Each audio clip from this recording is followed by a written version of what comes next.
So now the Devatas pray Mahavishnu. So Mahavishnu comes down, he ascends, he takes a new avatara, incarnation as Vamana Moorthy. So when Yamuna or Kalindi married Krishna Paramatma, she once invited her brother, dear brother Yama, for dinner. They celebrated with crackers and sweets and fun. And when Yama was about to go back to his house, he said, okay, I want to give you a boon. Tell me, my dear sister, what do you want? When his foot reached the Satyaloka, Brahma there, he worshipped the Punya Pada, the Sri Pada with the Suraganga. And now he has acquired everything with just 2 steps. So Vamana as Trivikrama now, tell me where shall I keep my 3rd foot? Namaste. Deepavali wishes to all of you.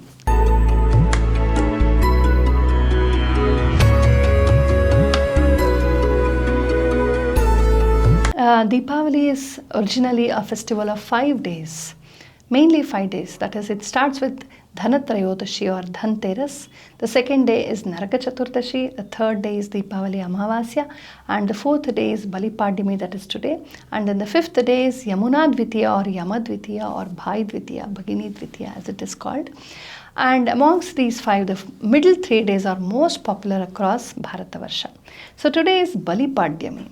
Bali Chakravarti is very popular in the Bhagavata Purana. He was the grandson of Prahlada, the very great Bhagavatottama, and he was also the king of the Asuras. The Asuras were by nature very vicious people. Who are the Asuras? Who are the Rakshasas? They are never happy with what they have. They always try to snatch away somebody else's wealth. The colonization, the imperializing attitude is what is Rakshasiya. So when Lord Brahma gave everybody a world, he gave everybody a world to enjoy and to be happy. These Rakshasas, not being satisfied with what they have, they snatch away the worlds of the Devatas, Yaksha, Gandharva, Kinnaras, Manavas, everybody, and they dominate them. They are very cruel with them. So these Devatas, Manavas are helpless and they come and pray to Mahavishnu. So Mahavishnu, who is the Sthitikaraka, he has to protect them. Now the Rakshasas were very proud because they had a great king called Bali.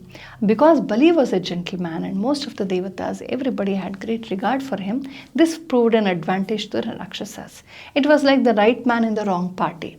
And Bali was by nature a good man, but because he was on the Rakshasa side, his goodness proved an advantage to all these Rakshasas, and he could just not control them because they were incorrigible. So now the Devatas pray Mahavishnu. So Mahavishnu comes down, he ascends, he takes a new avatara, incarnation as Vamana Moorthy. He is born of Kashyapa and Aditi, and he takes the form of a young boy of just 7 or 8 years, who is beautifully dressed in a very simple dhoti, wearing a Krishnajina as deer skin hide on his body, holding a kamandalu and a little shikha, and he's holding a small umbrella to protect himself from the scorching heat of the sun, and he walks down to Bali's palace where Bali is performing a yajna. So Bali is Yajna Dikshita, and when anybody is Yajna Dikshita performing a yajna, anybody who comes, they must give in charity anything they seek for.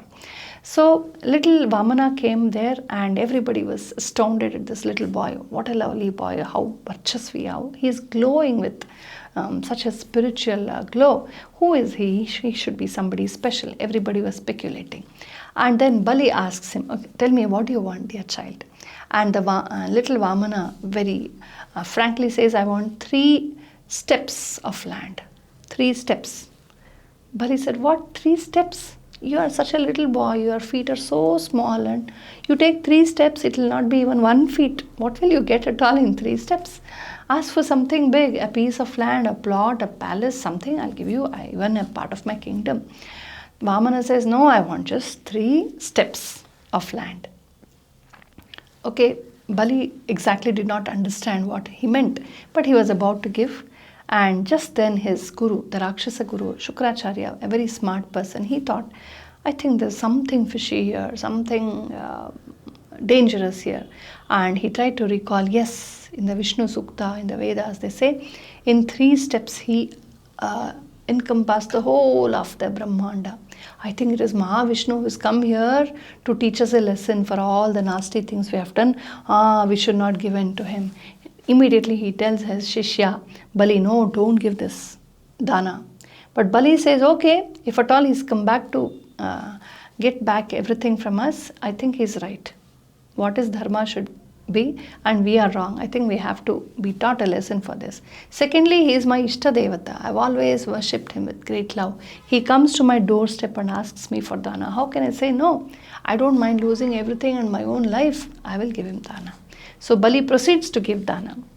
Another story says that when Bali continued to give dana, Shukracharya wanted to stop that. So he used his yogic powers and took a very small, subtle form, and he entered the nozzle of the Kamandalu and blocked the flow of the water while Bali was doing dana. So Vamana, Vishnu knew everything. So with a smile he said, I think there's a block, a stone somewhere. And he took up a twig and pricked it into the nozzle. And Shukracharya lost one of his eyes that way. And then finally Bali gave dana. The moment he got the dana of 3 steps, the little Vamana did not remain the little Vamana anymore. He grew and grew and grew. He enveloped all the skies and the whole of Brahmanda.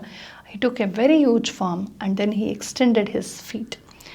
With 1 foot, 1 step, he acquired all of the lower lokas, Atala, Vitala, Sutala, Talatala, Rasatala, Mahitala, Patala. And then with the 2nd step, he stretched his foot upwards and he acquired all the Urdhva lokas, Bhuha, Voha, Soha, Janaha, Maha, Tapaha. And when his foot reached the Satya Loka, Brahma there, he worshipped the Punya Pada, the Sri Pada with the Suraganga. And now he has acquired everything with just 2 steps. So Vamana, as Trivikrama now, he asks Bali, now tell me where shall I keep my 3rd foot? Now Bali said, I don't have anything more to give you, my lord. You have got everything that I had. Now the only thing I have is this sense of ahankara, me. So, and that is here in my head. So you place your foot on my head and acquire this aham also. Let me never have ahankara anymore. Let me just merge into you. And Bhagavan said yes, and he kept his 3rd foot on Bali's head.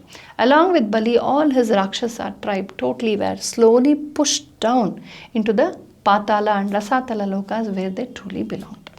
And all the Devatas and Yaksha, Gandharva, Manavas were given back their lands, and everybody was rejoicing.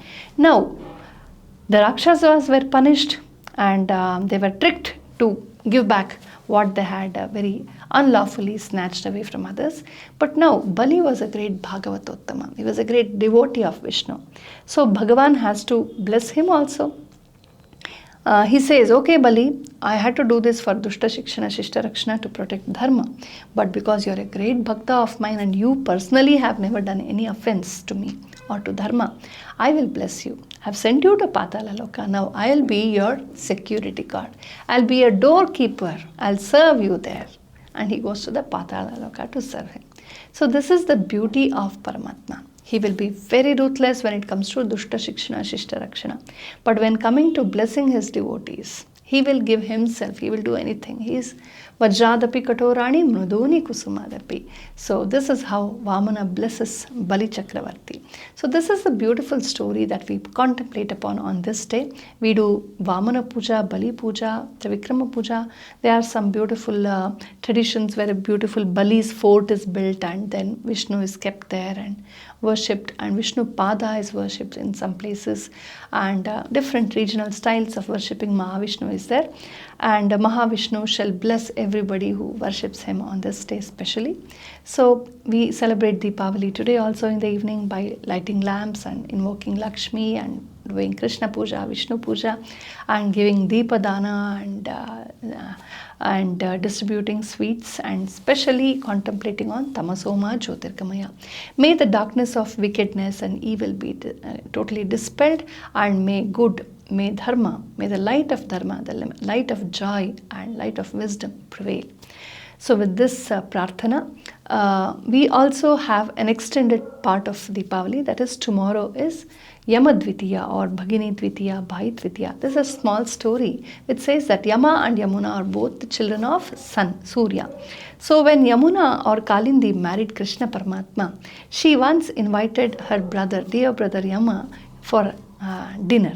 So he came and she herself cooked all that he loved, all the delicacies, and she served her brother with great love, and both of them, brother and sister, had a lovely chat. They spent a very nice time together, gossiping, talking, and exchanging pleasantries, exchanging their sukha dukha, everything, and they had a nice time, and they celebrated with crackers and sweets and fun. And when Yama was about to go back to his house, he said, okay, I want to give you a boon. Tell me, my dear sister, what do you want? Then Yamuna says, what do I want, my brother? I have married Krishna. What else can I wish for? I have everything I want in life. So I don't want anything. You do one thing. If you really want to give me a boon, you bless me that any brother and sister who will spend this Yamadvitiya, this day when we have met, this day together, those brothers and sisters who dine together and spend some quality time together, you bless them that they will never undergo apamrutyu, a bad kind of ghastly death. You bless them. So Yama said yes. So that is how, particularly in North India, it's a very popular time when sisters invite their brothers and give them sumptuous meal. They chat together and enjoy together. They even burst crackers and they sing, rejoice in many ways. So may Paramatma blesses, may Lakshmi blesses, may the great divine power dispel all the ignorance from our minds and our houses, and inspire wisdom in all of us. With this prayer, I wish you all a very happy Deepavali once again. Have a safe Deepavali, have a happy Deepavali. With no guilt, do all the acharanas, but keep safe. Namaste.